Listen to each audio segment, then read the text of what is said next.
Halo, Assalamualaikum rekan-rekan sekalian. Kali ini saya juga akan mulai sharing lagi ya terkait dengan mindset yang ketujuh nih. Apa itu? Yaitu bagaimana kita itu menjadi orang yang setiap hari itu menjadi lebih baik. Kalau di bahasa Jepangnya itu ada prinsip namanya Kaizen gitu ya, atau bahasa Inggrisnya namanya continuous improvement. Kenapa? Karena ini salah satu yang menurut saya menarik banget ya dari setiap orang, bahwa inilah ciri gitu ya yang membuat kita itu tumbuh gitu ya. Ini ciri atau mindset yang membuat kita menjadi lebih baik gitu ya. Kita meningkat seiring dengan waktu. Nah, caranya tadi bagaimana kita berpikir untuk melakukan improvement. Improvement itu berarti kita meningkat gitu ya, improve gitu ya, meningkat dari satu kondisi ke kondisi yang lebih baik, ada kondisi yang lebih unggul seperti itu.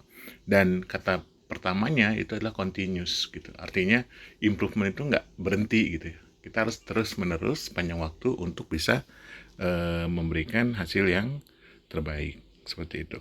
Nah, eh, kadang-kadang kita bagaimana sih ngukurnya gitu ya? Ya ngukurnya dengan kemarin aja gitu ya. Kalau kemarin kita melihat diri kita seperti apa misalkan.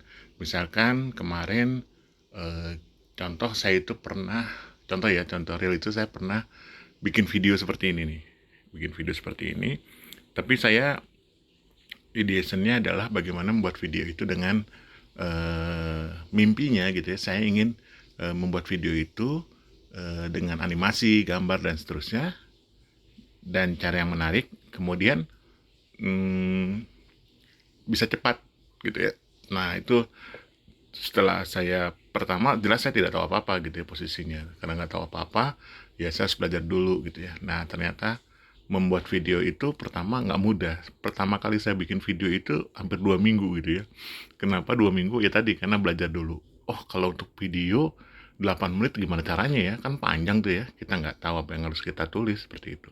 Nah di situ yang saya lakukan adalah saya belajar dulu nih, oh teorinya gini, cara mengerjakannya begini, toolsnya gini gitu ya. Jadi ada pre-nya, ada resumenya, ada apa judul yang harus diterapin, ada apa parameter-parameter isi yang harus kita siapin, terus ada pointer-pointernya, kemudian buat ringkasan lagi, dan itu harus ditulis dulu. Jadi sebelum membuat video itu harus tertib dulu gitu ya. Menit kesekian ngomongin apa, menit sekian ngomongin apa, gambarnya apa, animasinya kayak gimana gitu ya. Terus kalau ada musik, musiknya kayak apa gitu ya. Kalau ada gambar, gambarnya kayak apa gitu ya. Terus carinya di mana gitu ya.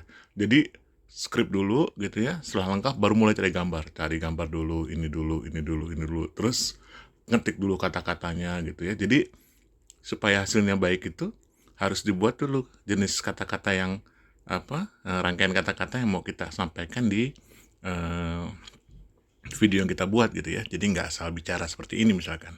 Di situ kita harus harus mulai lagi video yang harus eh, kita buat lah atau kita selesaikan. Nah dari sini kemudian apa yang kita lakukan adalah mulai dulu dari gambarnya gitu ya. Setelah dari gambarnya, terus yang agak menantang waktu itu adalah merekam suara gitu ya. Rekaman suara dulu, pakai aplikasi, disimpan dulu. Setelah jadi pun harus dibersihin dulu tuh suaranya biar lebih baik. Mungkin juga kualitas suaranya bisa lebih baik daripada ini nih. Jadi kalian kayak studio gitu ya. Karena mimpi saya memang bikin video yang profesional. Setelah jadi videonya, suaranya pun harus digabung-gabung tuh. Ada gambar animasinya, ada videonya. Bahkan waktu itu saya harus nyari klip-klip video yang bisa ngebantu mengilustrasikan apa yang saya sampaikan gitu ya. Oh ini video, ada video, wah macam-macam lah. Ada yang tentang buah-buahan, ada pohon-pohonan, ada benda-benda, intinya gitu. Nah baru dibuat semua menjadi sebuah rangkaian video, dan video pertama saya itu hampir waktu 2 minggu. Gitu ya, lama banget gitu, ternyata lama banget. Nah seperti itu. Belum lagi waktu itu saya juga membuat materi yang berkaitan dengan komputer gitu ya, berkaitan dengan cara penggunaan komputer. Nah di situ ya kita harus screenshotnya, kita harus sesuaikan dengan suaranya dan seterusnya. Wah itu masa-masa yang lumayan challenging banget. Tapi setelah 2 minggu itu akhirnya kita ketemu misalkan, oh begini loh cara membuatnya. Misalkan template-nya sudah ada, kita lebih cepat, lebih cepat. Oke, terus apalagi, mencari videonya juga lebih cepat. Oh, polanya begini-begini. Oh, rekamannya, tadinya rekaman gambar sama suara tuh jadiin satu gitu ya, ditempel-tempel gitu. Wah, itu potong-potong, akhirnya suaranya naik turun dan seterusnya. Wah, nggak asik banget gitu ya. Akhirnya kita ubah tuh. Oke, kita ubah nanti suaranya dipisahin gitu ya. Dari suara rekaman dulu aja. Oh, nggak salah. Oh, pertama suara dulu, suara baru cari baru videonya gitu ya. Nah, itu repot tuh.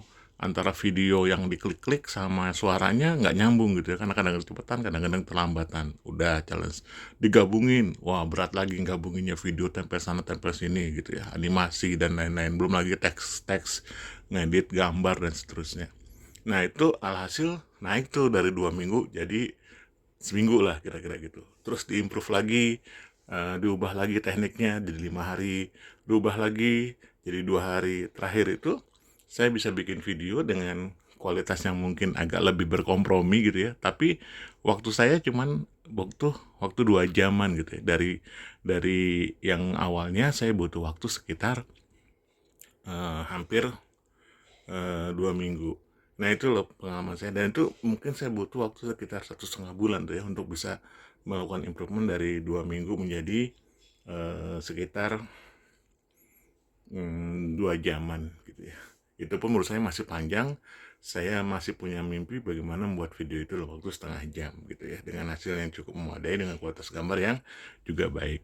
Yang lebih keren lagi ya ini, saya membuat video ini ternyata ya sesuai dengan menitnya. Kalau saya butuh 8 menit ya 8 menit aja yang saya buat di sini. Dan buat saya keren banget gitu ya. Jadi saya bisa bikin animasi, gerakan suara mulut. Nah, kayak di ini kan diam ya, dia diam gitu ya, suara saya juga tersimpan dengan baik, gambar juga menarik gitu ya. Nah, buat teman-teman, tadi kenapa saya tiba-tiba bisa langsung ke sini gitu ya, bisa langsung menggunakan ini, karena tadi pengalaman saya sebelumnya bagaimana membuat video di YouTube itu challenging banget kalau waktunya lama gitu ya. Kalau itu kemarin dari targetnya setiap hari itu satu video gitu ya. Kalau saya bikin 2 minggu kan berarti lama banget gitu. Nah, sekarang gimana caranya sehari saya bisa bikin satu video dengan waktu yang singkat, materi yang mapan gitu ya, materi yang cukup baik. Dan ada satu lagi mungkin yang perlu saya kutip, misalkan dari katanya Einstein gitu ya. Katanya sih, insanity is doing the same things over and over again and expecting different result. Itu artinya apa gitu ya? Itu bahasa Jawa susah banget sih. Tapi idenya adalah sebuah hal yang gila gitu ya. Kalau kita melakukan hal yang sama berulang kali gitu ya, yang dilakukan sama gitu ya, tapi pengen hasilnya beda. Sama tuh dengan prinsip kita yang kemarin, bahwa antara hasil dan kebiasaan tuh lurus. Jadi kalau kebiasaan kita ya kayak gitu, ya hasilnya kayak gitu. Nggak mungkin hasil kebiasaan kita A, hasilnya mau jadi B. Itu namanya sebuah kegilaan kalau Einstein bilang. Nah, di sini teman-teman, pelajaran yang mau saya sharing sama teman-teman adalah, kalau teman-teman ingin lebih baik setiap waktu gitu ya, ingin lebih unggul dan terbaik, maka kita secara pribadi harus meningkatkan kemampuan diri kita. Kita harus merubah cara kerja kita menjadi lebih baik setiap waktu. Nah, bayangin, bahkan yang menarik tuh kalau ini diimplementasikan dalam sebuah tim ya. Kalau timnya kita 5 orang, masing-masing melakukan setiap hari satu perbaikan, itu bayang deh 30 hari, 5 orang, berarti kan 150 perbaikan setiap bulannya. Wah, itu pasti amazing banget hasilnya untuk sebuah tim dalam menggerakkan pengembangan produknya, organisasinya, cara kerjanya, itu bakal keren banget. Jadi jangan pernah berhenti gitu ya untuk senantiasa meningkatkan diri kita gitu ya, dan tim kita dengan berbagai hal gitu. Pokoknya temukan satu aja yang membuat sesuatu itu lebih simpel gitu ya. Kira-kira gitu. Itu aja mungkin yang mau saya sharing di video ini, yang kembali ngingetin bahwa Kaizen gitu ya adalah satu mindset yang harus kita tanam di diri kita. Bagaimana setiap hari itu kita menjadi yang lebih baik. Rekan-rekan, ini adalah video series yang bagian terakhir, yaitu mengenai mindset. Intinya saya ingin menanamkan kembali ke teman-teman bahwa ada 7 mindset yang perlu teman-teman ingat gitu ya. Yang teman-teman coba tanamin di diri gitu ya. Harapannya ini menjadi sebuah cara berpikir baru yang bisa diterapkan dalam bekerja baru, dan pada akhirnya ini akan memberikan sebuah peningkatan diri yang luar biasa buat teman-teman. Itu aja dari saya. Terima kasih banyak gitu ya. Terima kasih banyak atas waktunya gitu ya. Terima kasih banyak atas kesempatannya untuk dengerin video ini. Semoga yang disampaikan bermanfaat. Wabillahi taufiq wal hidayah. Assalamualaikum warahmatullahi wabarakatuh.